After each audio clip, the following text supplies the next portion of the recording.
రావణుడు సీతల ప్రేమ కథ. రావణుడు సీతను ప్రేమించాడా, లేదా సీత రావణుడిని ప్రేమించిందా? ఈ కథ ఇలా ఊహించుకోవటానికి కష్టంగా ఉంది కదా. అయినా పర్లేదు, నీకు ఓ విచిత్రమైన కథ చెప్తాను, విను. ఆ కథ తెలుసుకునే ముందు let's introduce our channel. Prithvi's era, a new world to make a new generation.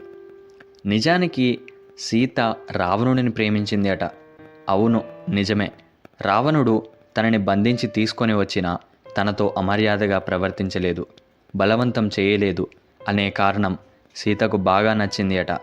అందులోనూ వాడి రాజ్యంలో రావణుడి గురించి ఒక్క మాట అయినా చెడుగా విన్నదే లేదు.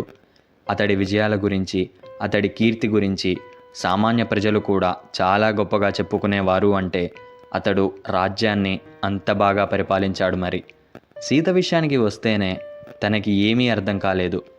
ఇంతటి గొప్పవాడు, గొప్ప రాజు, అతిలోక సుందరుడను కూడా అనుభవించినవాడు ఇప్పుడు నా మీద కోరిక ఎందుకు? లేదా అతడికి నిజంగానే నా మీద ప్రేమ ఉందా?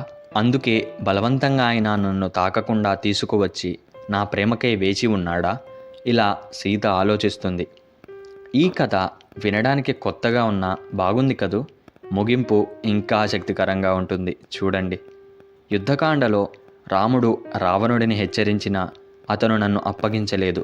నేను చాలాసార్లే చెప్పి చూశాను, నేను రాముడి భార్యను, నేను ఎప్పటికీ అతడికే సొంతం. కానీ ఈ రావణుడు నా మాటలు పట్టించుకోనే లేదు. యుద్ధానికి సిద్ధమయ్యాడు. ఆ ఘోర యుద్ధంలో రావణుడి తుది శ్వాస వరకు పోరాడాడు.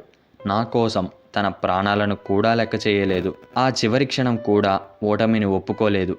ఇది ప్రేమ కోసమా, కామం కోసమా అని అడిగితే నా దగ్గర సమాధానం లేదు. నా కన్నీటి బిందువులు కూడా నాకు బదులు ఇవ్వలేదు.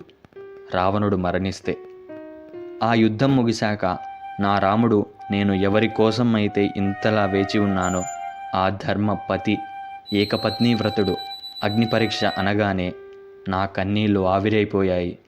రావణుడి చితిలో దూకేయాలి అనిపించింది. నా రాముడి అగ్ని పరీక్షకి అర్థం ఉన్నదా? దేనికి ఈ శీల పరీక్ష? నా మీద నా రాముడికి నమ్మకం లేదా? ఇక కథ ఇక్కడితో ముగిద్దాం. ఇలా చెప్పుకుంటూ వెళ్తే రాముడు రాక్షసుడిలా కనిపిస్తాడు. రావణుడు మంచివాడే, కానీ ఈ కథ కల్పితమే. మరి నిజానికి ఈ కథ నేను సృష్టించింది కాదు. ఇలా చాలానే కథలు మన దేశంలో, వేరే దేశాలలో కూడా ఉన్నాయి. వాల్మీకి రామాయణానికి ధీటుగా ఎవరికి నచ్చిన విధంగా వారు రాశారు. మన తెలుగులో రంగనాయకమ్మ గారి రచన గురించి అందరికీ తెలిసే ఉంటుంది. సరదాగా అయినా చదివితే చాలా విషయాలు తెలుస్తాయి. ఇప్పుడు నేను చెప్పిన కథ కూడా పెరియవార్ అనే తమిళ కవి రాసినదే. ఇందులో సీత రావణుడిని ప్రేమిస్తుంది, కానీ రాముడి కోసం నిలబడుతుంది. రావణుడు త్యాగం చేస్తాడు. వినడానికి చాలా బాగుంది కదూ. మరేం చేద్దాం? కాలంలో తరతరాలు మారుతుండగా మన కవులు కొంచెం కల్పితాలు జతచేర్చి అందంగా ఇతిహాసాలను వర్ణించారు. మరికొంతమంది మొత్తం కథని మార్చేసి ఇలా రాశారు. అయినా కల్పితాలో కట్టుకథలో మనం నేర్చుకోవటానికి ఒక నీతి ఉంటే అది గొప్ప కథనే కదా. అందరికీ డ్రామానే కావాలి. ఈ డ్రామాలో ధర్మం ఎవరికీ అవసరం లేదు. చివరికి ఒక్క మాట, ఎన్ని కట్టుకథలు పుట్టినా చరిత్ర పుటలలో ఎప్పటికీ చెరగని కావ్యం రామాయణం. ఇప్పటికీ ధర్మం ఎవరికీ అర్థం కాని యుద్ధం. ఈ కాలంలో అధర్మం పాలిస్తుంది కలియుగం కదా. ఆ ధర్మం నీకు ఎలా ఉపయోగపడుతుందో చెప్తా, విను.